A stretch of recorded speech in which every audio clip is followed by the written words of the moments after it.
let me also thank you for being here today at this press conference. I guess the most dominant thing in the news today, over the past several days, has been the 2 days that we spent in the National Assembly last week.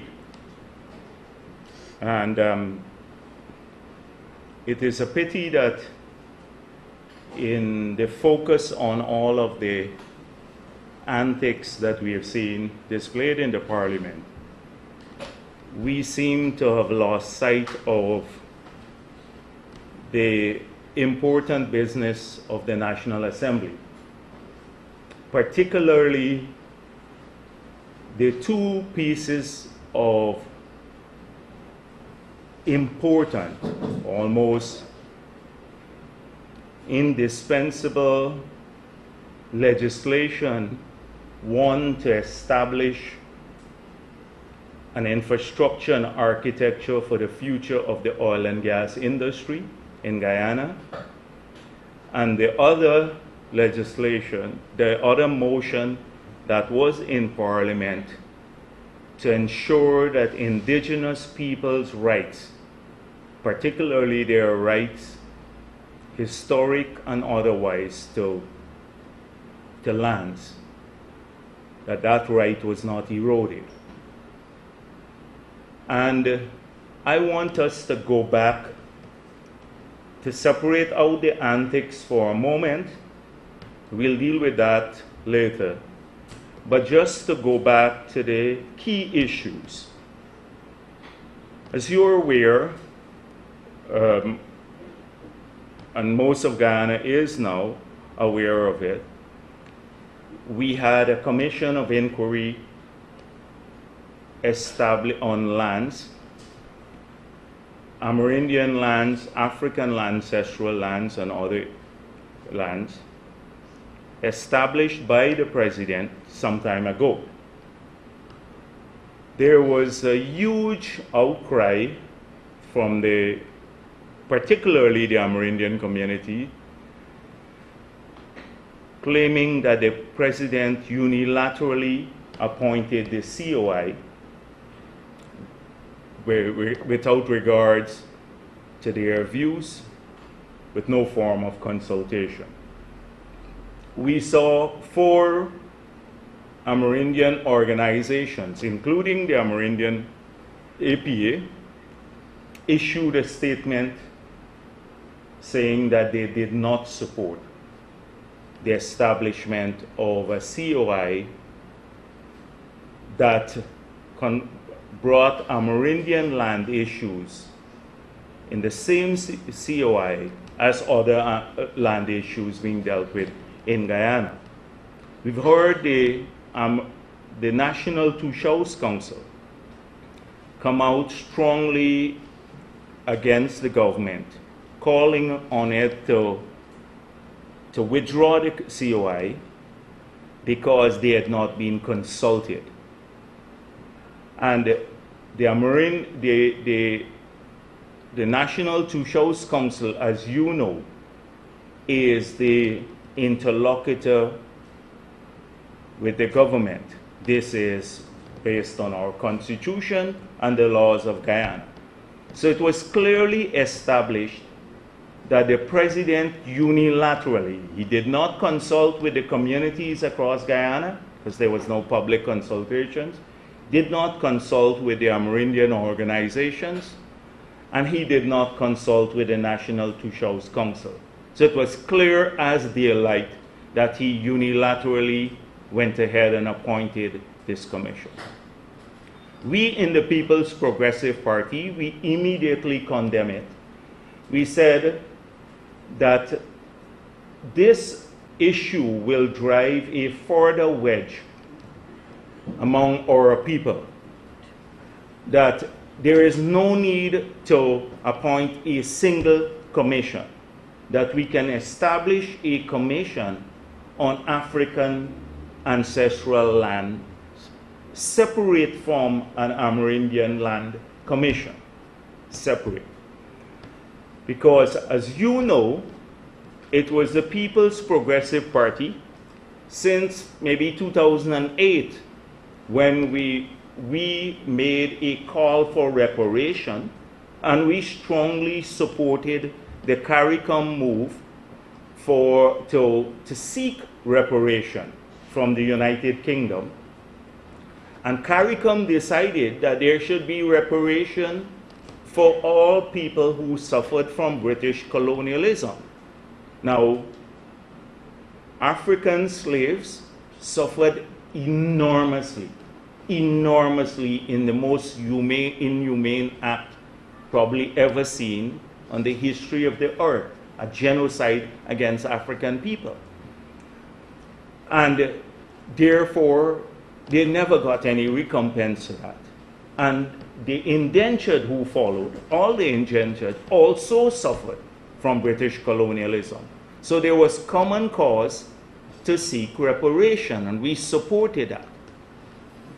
Now, reparation from the colonial rulers who divided our country along racial lines and who took away a lot of our national patrimony and brought our people as slaves or in their slave-like conditions. Not to seek the reparation from each other, which seems to be Eric Phillips's view, which has been endorsed by the government of Guyana, but from an external force. And we pushed that in the PPP. We established a committee, a national committee, and that's why I was so critical when the president went to the United Kingdom, but did not mention a word over there about reparation. And they come here and they endorse calls for reparation. So we believe that that doing it in this fashion, a single commission, will drive a wedge, because it may look as though we're trying to balance interests here. And we were in favor of, in the PPP, of separate commissions. I traveled across Guyana in the Amerindian communities.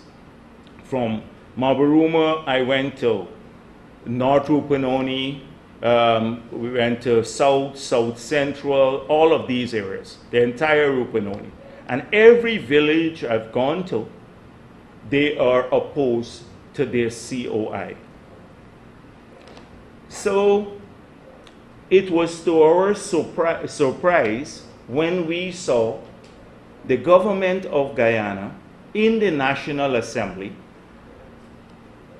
recently said, the government of Guyana saying and stating that this COI was established after consultations. If you look at the speeches, they're saying the president established the COI after consultations, which is a blatant lie. And this was repeated in the speech, or the speeches of several of the ministers. They blatantly misled the country and the parliament. Secondly, they spoke extensively about the right of the president to establish commissions of inquiry. At no point in time was that right challenged or being challenged. We all know that the president, under our laws, have the right to establish commissions of inquiry. We were not challenging that. We were challenging the efficacy of putting together, or the common sense of putting together, or the lack of common sense of putting together two issues that may cause conflict between people of different ethnic backgrounds in Guyana. And we should avoid this at all costs, but still to go ahead separately. So they misled the parliament by sidetracking, obfuscating, arguing a different point than the one we are making, making it seem as though our motion in parliament was about challenging the right of the president to establish COIs, when it had nothing to do with that. It was the process that we were challenging. That's the first point.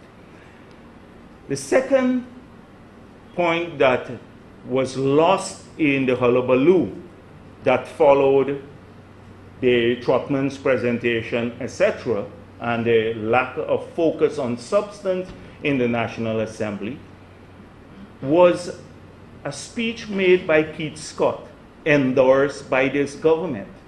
Now, we know how the speeches are made by backbenchers. We have seen it in Parliament. They have a speech prepared, and then it's sent to a frontbencher to vet. So Keith Scott was speaking on behalf of the government of Guyana. And in that, he accused the National Two-Shows Council of avarice.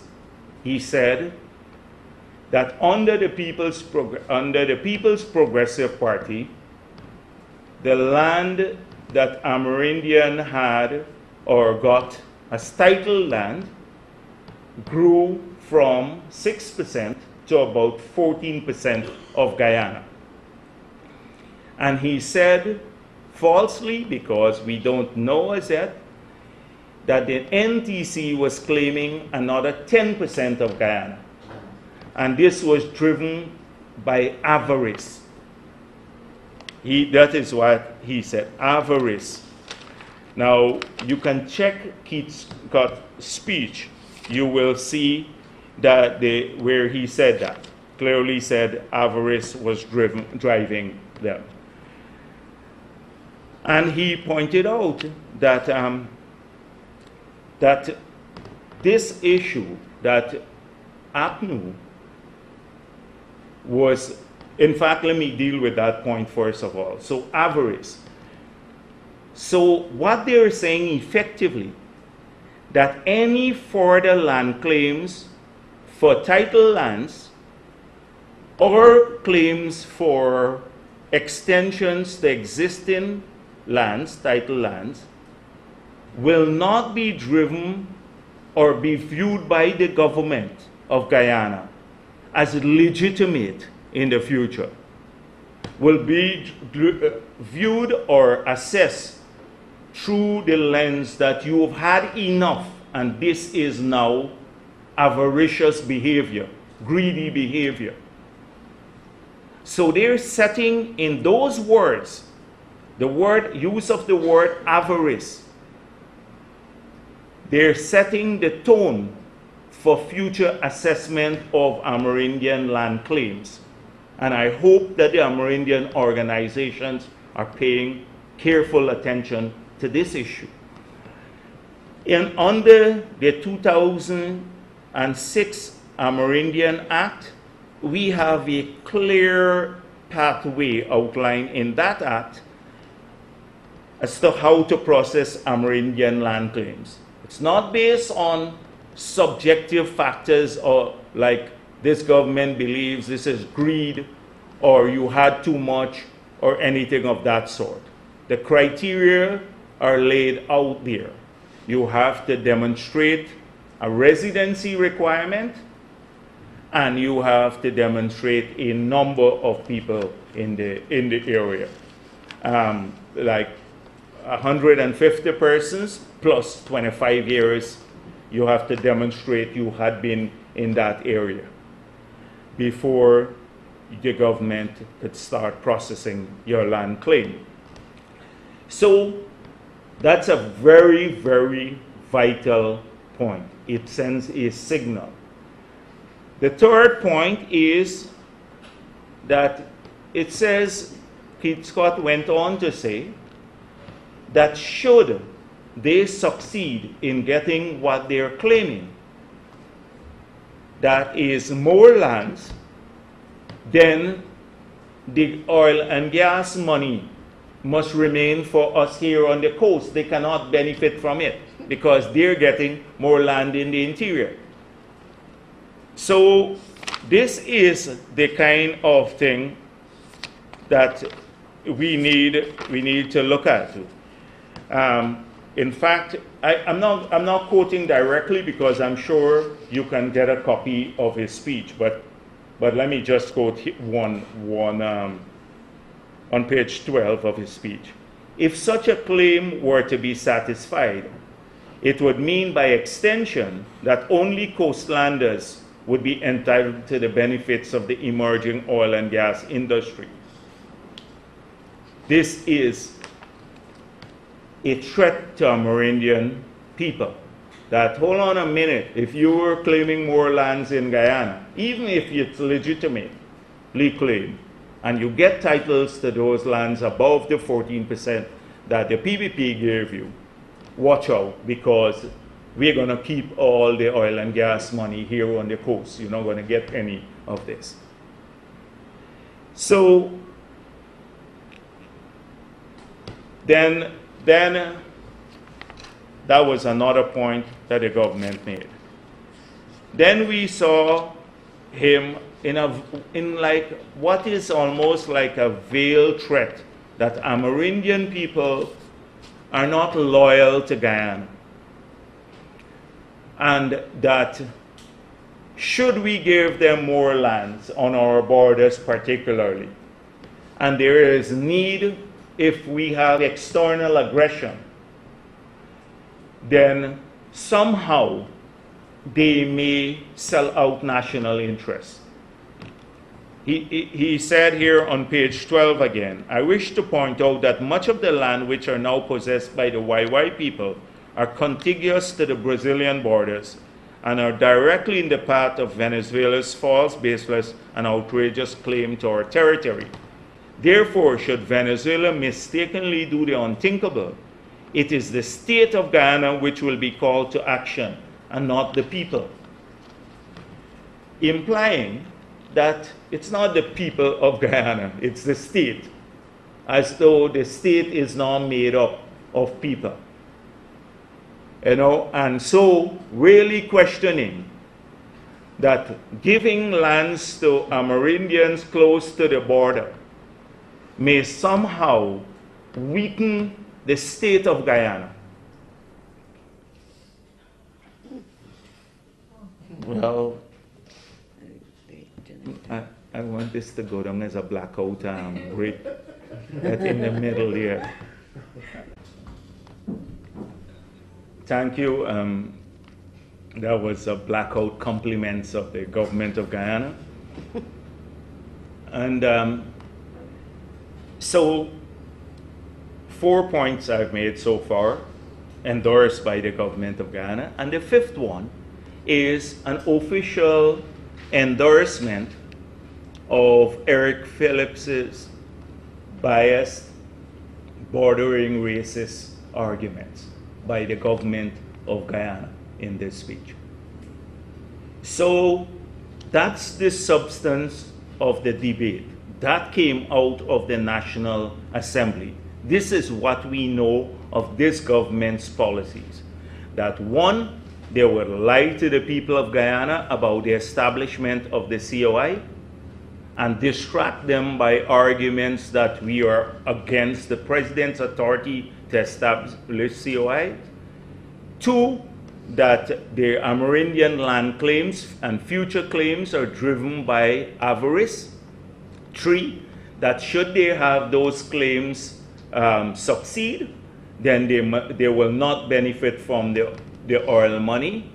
Four, that they may be less patriotic than the rest of the Guyanese, so that if we give them land on the borders, then we may regret it.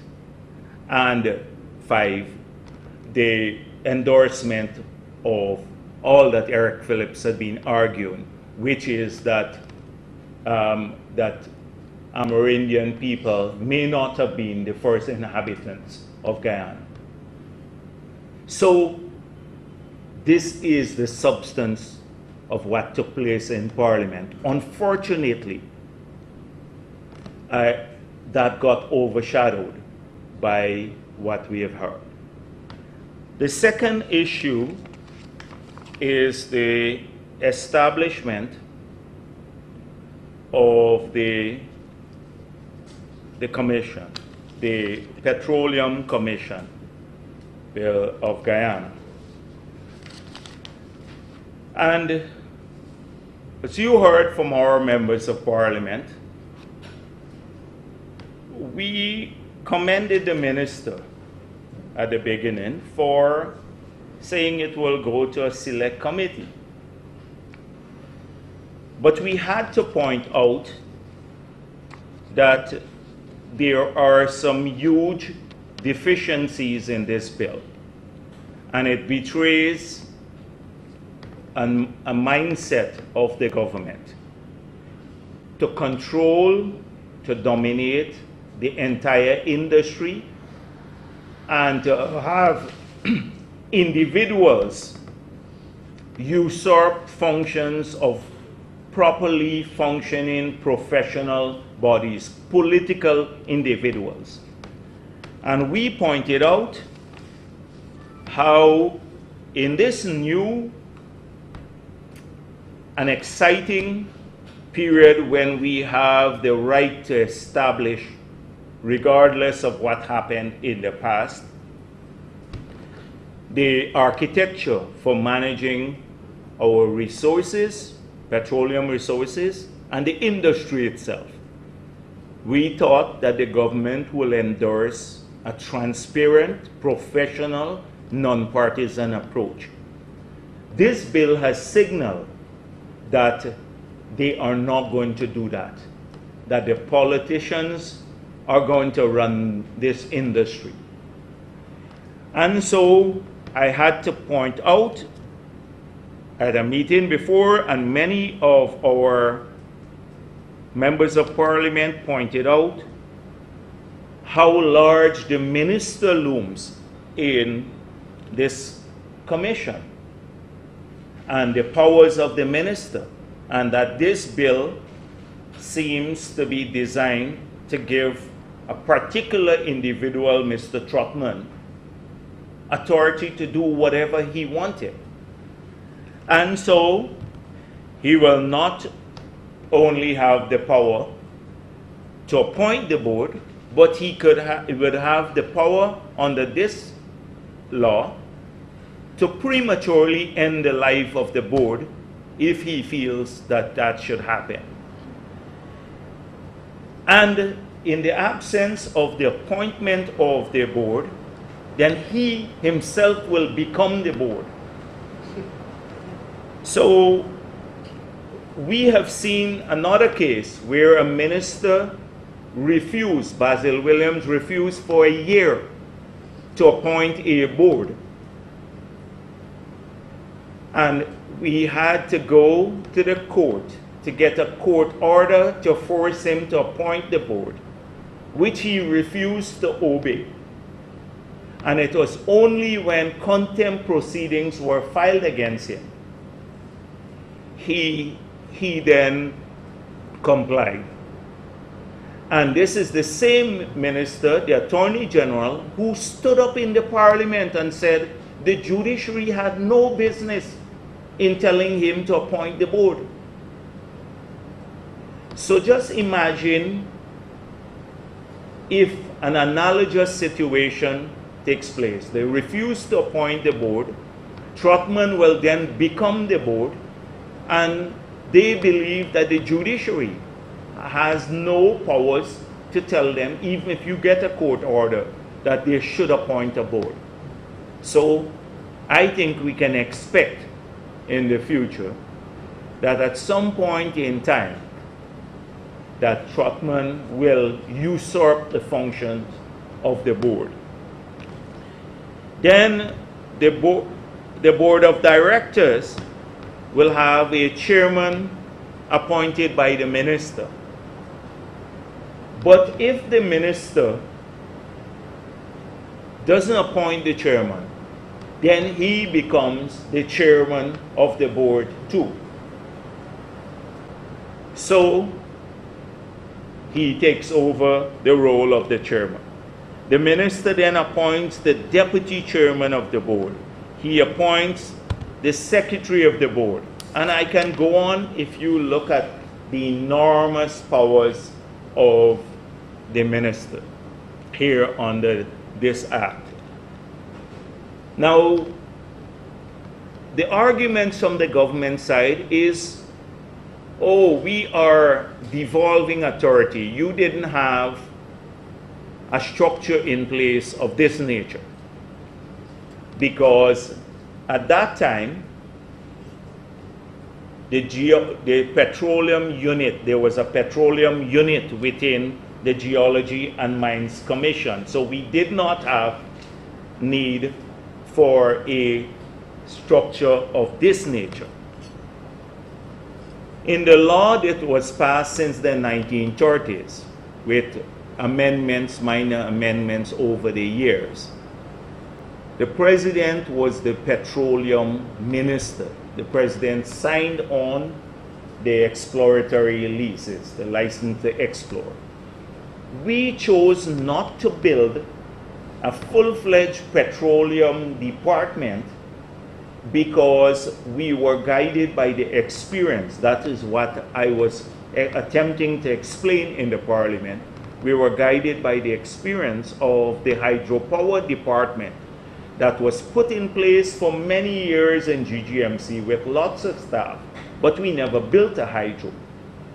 So we always knew that once we moved from the exploration and you hit oil, then you would have a period whilst they're getting ready to go into production to put in place the architecture, which is what we're doing now. So attempting to explain this is like, I don't know, throwing water and ducks back to this government. It thinks that it's the paragon of virtue. They see nothing wrong. The tragedy of Guyana is that Trotman and his colleagues see nothing wrong in the minister usurping the whole oil industry. The minister will have, and this minister alone will have all the say in the oil industry. Forget professionalism, forget anything else. This is about Trotman and the industry. And so this is what we were pointing out. But that tragedy, again, the tragedy of this all is that when the nation should be focusing on this issue about how we in the National Assembly build an architecture that is open, transparent, auditable, that being able to be audited, etc., that we are sidetracked by extraneous issues. Now, I have seen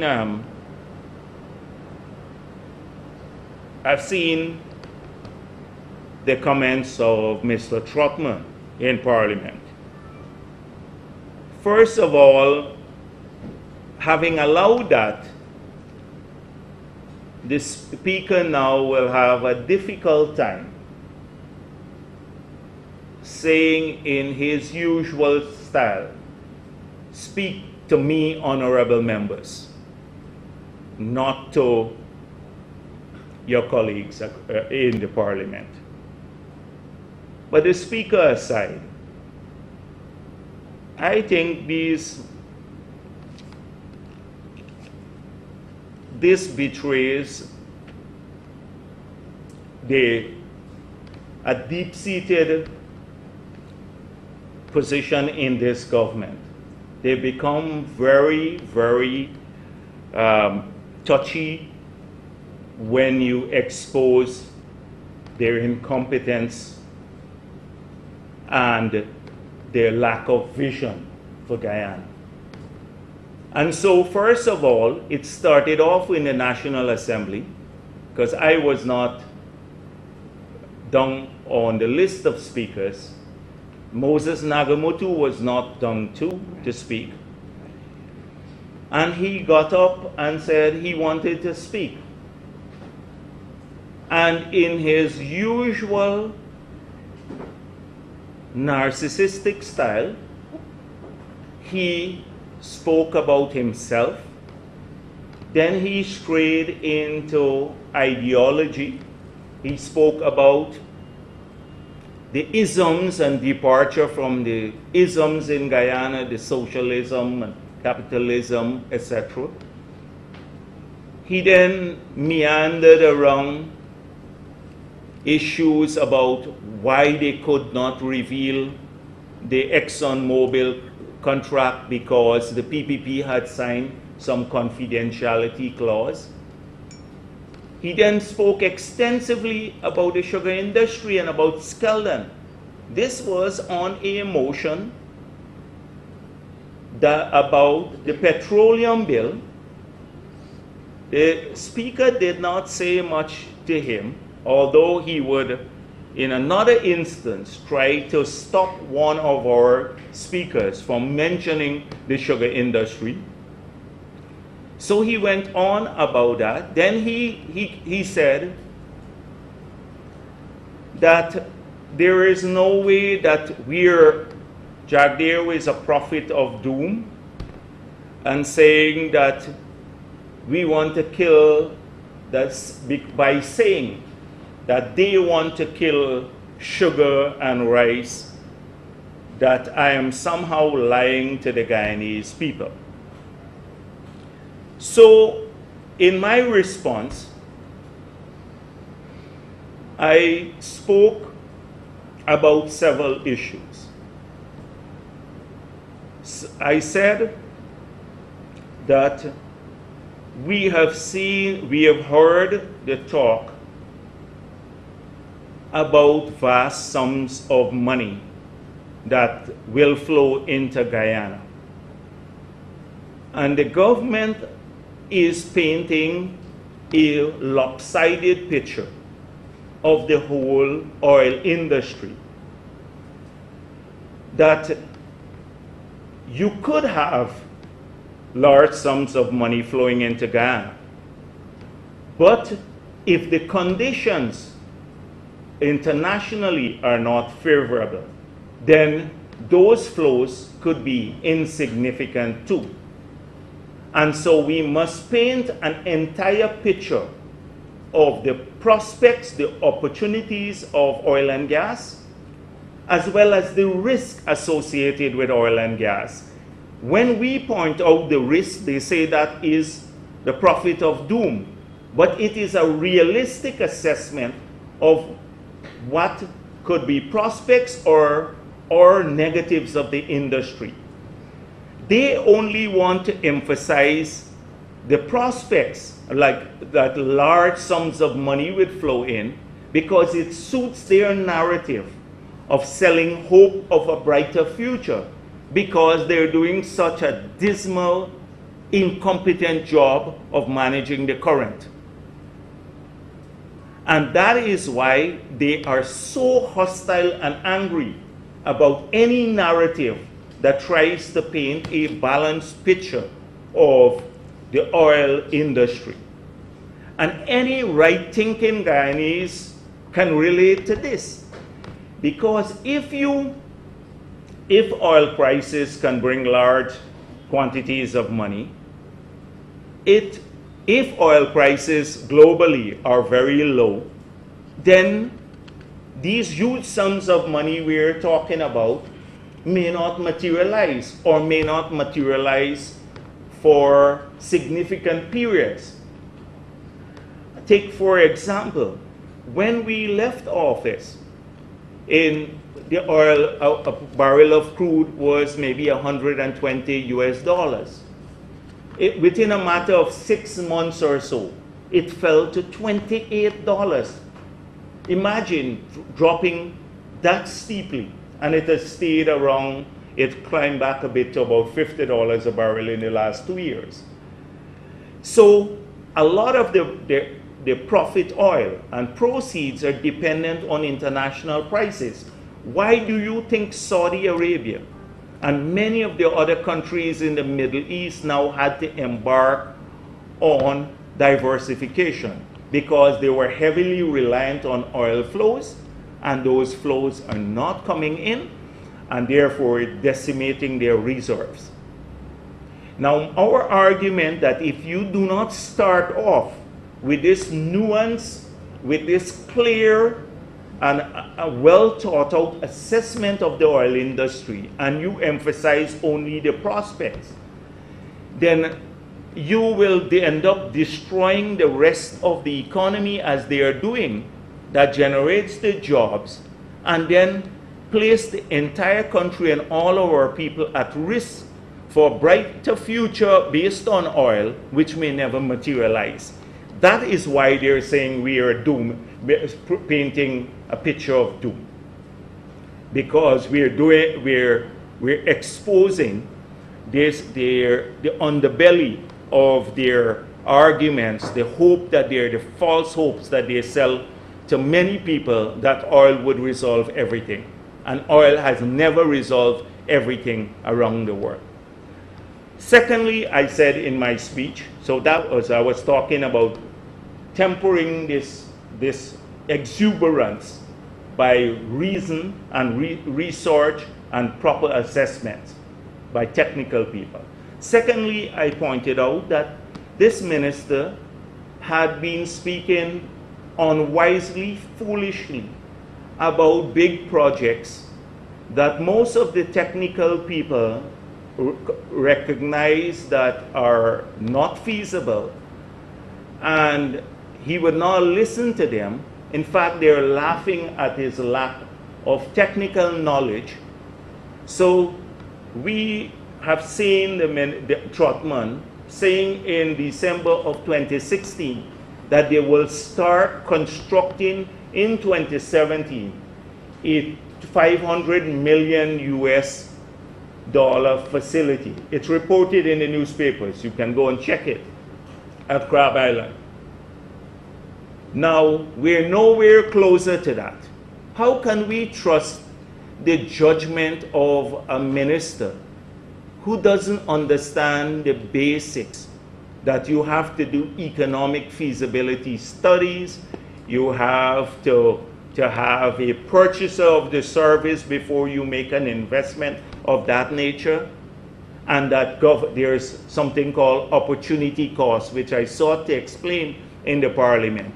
When you use state money, that the opportunity cost. So what's the opportunity cost of spending it on that facility versus supporting another sector of the economy that generates more jobs? So we've seen that. So he was smarting from the exposure of his incompetence. Rather than trying to defend it, he descended into his antics. But I'll come to that in a moment. The third issue I pointed out was that he has been speaking a lot about sovereign wealth fund. And the sovereign wealth fund is to save money for a rainy day and to balance out the volatility in the market. Because if you save for the rainy day and oil prices fall globally, then you can draw down from this fund, etc., to ensure that you don't have a significant loss of welfare. So the sovereign wealth fund, there are several models around the world. And so I was saying that we should go with the Norwegian. We are more sympathetic in the PPP to the Norwegian model. Now, the reason we're sympathetic to the Norwegian model is that it insulates the spending from the political process.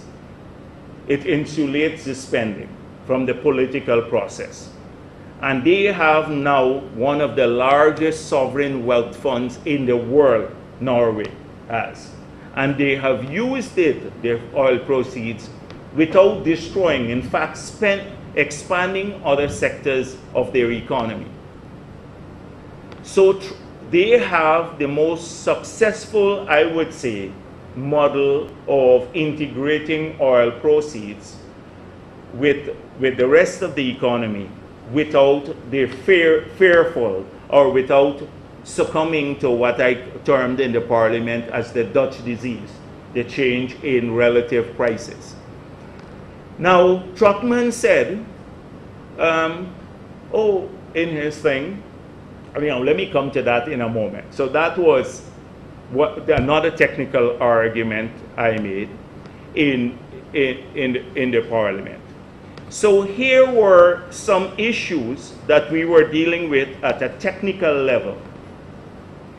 I think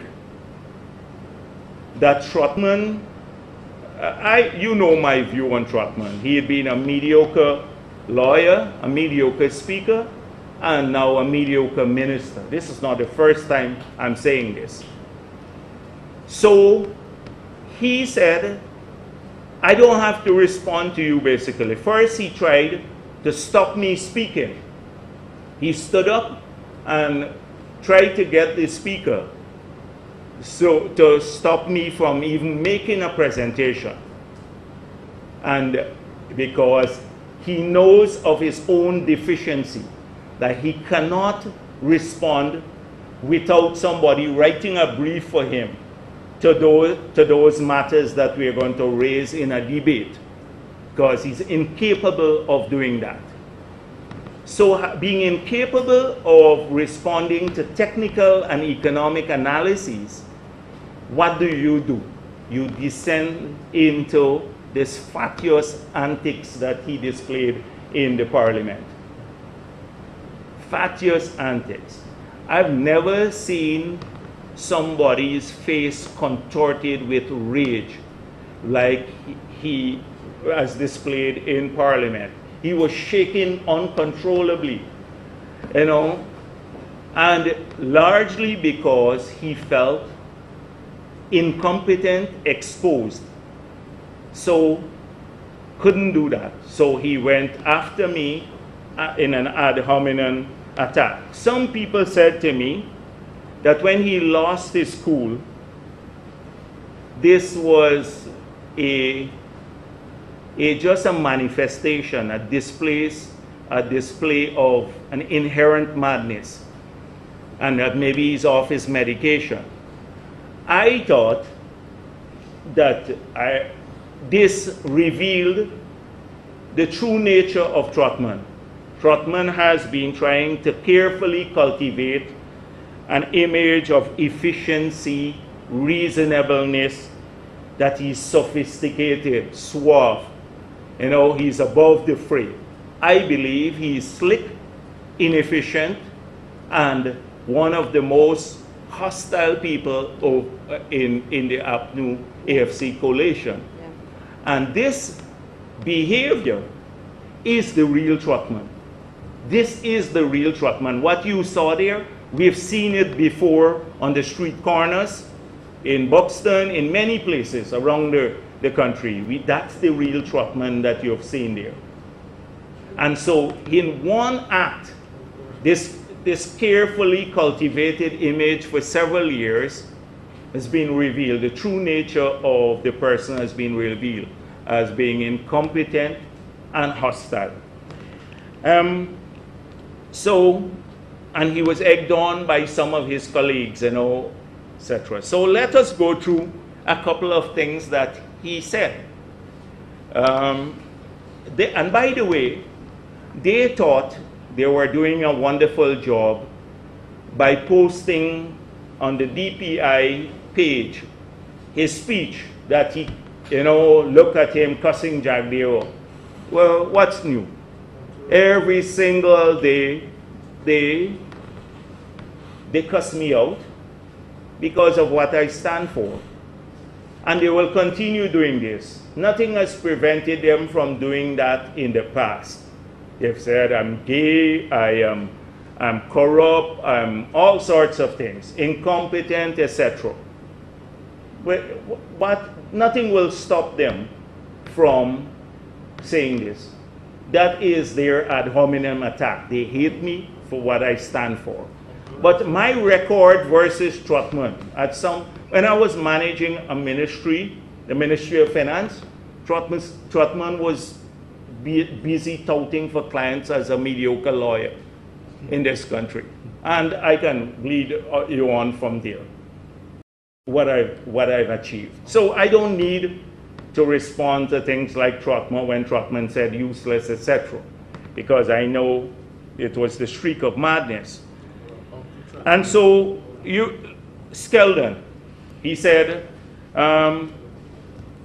you have left that behemoth that has failed in Skeldon. So, nothing new. They've been saying this all along, and we've been dealing with this. You have the temerity to turn up here and give us over 280 million that can't produce 1 kilowatt of power. So, you could see the madness, the rambling here. That I gave a 280 million project. So I suspect he was talking about US dollars. They've revised from 130 for the Skeldon factory. It went up to 200, now it's 280. And it never produced a kilowatt of power. And Clive Thomas said, Skeldon is producing power for 90,000 people. Yeah. But this Trotman just said in his rant, his wild rant, you left a behemoth that never produced a kilowatt of power. So, and if you think you're the world's greatest economist, well, okay, I never said that, Trotman. So come back to the earth. But that was Jordan egging him on at the side, you know, because Jordan also is making a mess of the country. The Skeldon is down because of him. The Berbice Bridge, we are barely holding it up because of him. Trotman holding up the Berbice Bridge. Imagine the imagery. Never mind, there was no bridge there that it got built under us. Every sector you touch is down. Because of you, the National Insurance Scheme, well, it's still functioning. The Marriott Hotel that they're enjoying, all under his government. So this is what he said. Just 7 years ago, we become a pariah state, awash with drug money and corruption. Well, I don't need to list the corruption taking place under this government, because they had made those charges as a campaigning tool. They've done their audits. We're waiting for the charges to be laid. And by the way, if you listen to the parliament and you listen to the front bench, every time one of our speakers get up and put them on the line, they'd say, we'd have to call Soku on you. Threatening to charge people, the whole front bench, particularly Ramjatan and Basil Williams, saying this under their breath to people, threatening them with Soku. Well, you can do your worst, but we have seen the acts of corruption under under the government, and Trotman covering up a lot of that corruption. You remember he was part of that committee to baptize the drug bond as a clean project. The president appointed a review committee, and Trotman was it. And he said he saw nothing wrong with it too. So I don't have to deal with that. And the drug money, as we said, this is nothing new. They've been saying this. They need to tell us how many drug dealers they've charged. They're cleaning up the country. And how much drug money they've cleaned out. Okay. So the old arguments, and then you can say whatever, you are a failure. That is why you're sitting over there in opposition. You failed, you're in the past, you're in a relic, you're in the past, you're irrelevant, you're in the past, and your time is up. This is Trotman. And it just shows a mindset.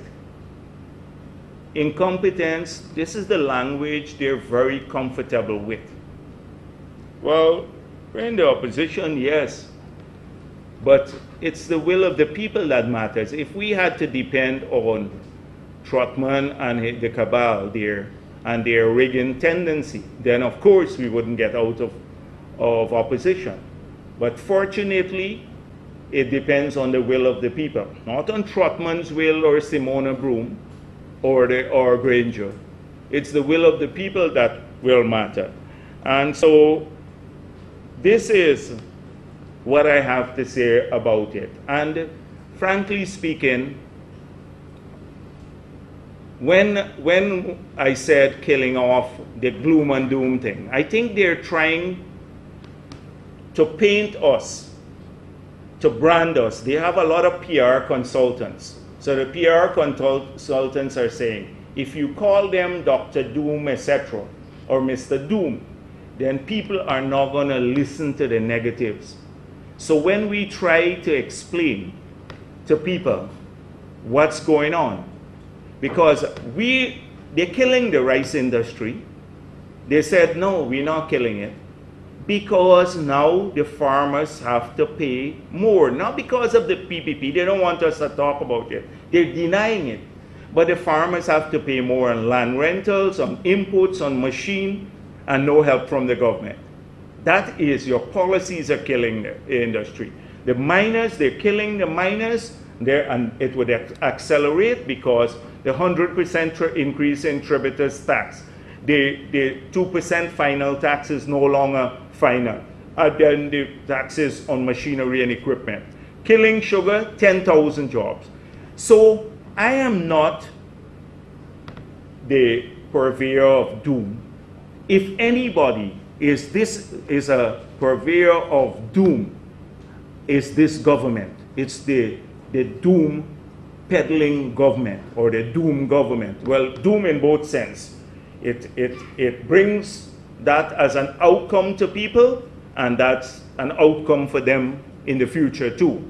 Because you tell that to the 10,000 sugar workers who are going to lose their jobs, or the 500 people at Barama, or the many sale clerks, etc., who have lost their jobs in the last few years. That's where the doom. They've brought doom to the lives of those people. And you tell the young people that they promised large numbers of jobs to, that when they got into office, that they're going to bring thousands of jobs, and they can't find. In fact, the job market is shrinking. And so that's it. You're dooming them to a life of poverty. Poverty, no future. That's what you're bringing to a whole generation of young people, doom. And when you increase the fees at the University of Guyana, or go after the UG students who have not paid their loans, or you put VAT on education, you're bringing doom to entire generations of people in the future. Or you're bringing doom to those miners that you're now taxing to help. Or the businessmen who now don't want to invest. If anybody is bringing doom to Guyana, it is this APNU AFC government. And you don't need 10 years to see that. You don't need 23 years to see that. Just look at the incompetence. They don't even know some of their own policies. Look at the incompetence. Look at the behavior in Parliament. They can't lead us. They're visionless. That is why they act in this matter. This speech of Trotman, the rant of Trotman, is when you're on a sinking ship. It's like rats jumping off a sinking ship, but not they snap at anything. This is a Trotman. This is how I will characterize it. So he could not respond to the technical issues, so he had to descend into this matter, and was allowed by the speaker, to do it. But I have come not to expect anything else from this speaker. I've come not to expect anything else from the speaker. Maybe I should just say a couple things more. I think it's time that the president holds a press conference so that a lot of these matters he could give clarity. Since we're the doom peddling people, he could bring hope to the country. But he's not going to bring hope to Guyana by saying we must sell pepper sauce and saltfish and cook up. Not bringing hope to Guyana. Or saying he didn't promise no jobs to young people. Or rice industry is a private industry. Or people have to go more taxes. All the government is doing, look, another COI. Another commission of inquiry into the assassination of the president. If you need another commission of inquiry into this. Means you don't trust your security forces, the police, to investigate this. You're saying that somebody didn't investigate this properly. This is all to sidetrack people. This poppy show, this brooms in Parliament, Trotman ranting, the president establishing COI. They're not dealing with critical issues, which is job creation for people, circulation of money, more income for our businesses, better prospects for Guyana. When have you heard the government speak about those things, except in all of these issues? And the president hides from the media, so you can't get to explore these matters. And then, as I said before, I see this all as part of the disrespect for the National Assembly too. One member of Parliament is constantly drunk in Parliament, and a few sleep all the time. Another set tried to curtail debates in the Parliament. Now we have Simona Brooms, the new star of Guyana, and then you have the Trotman issue. This is it.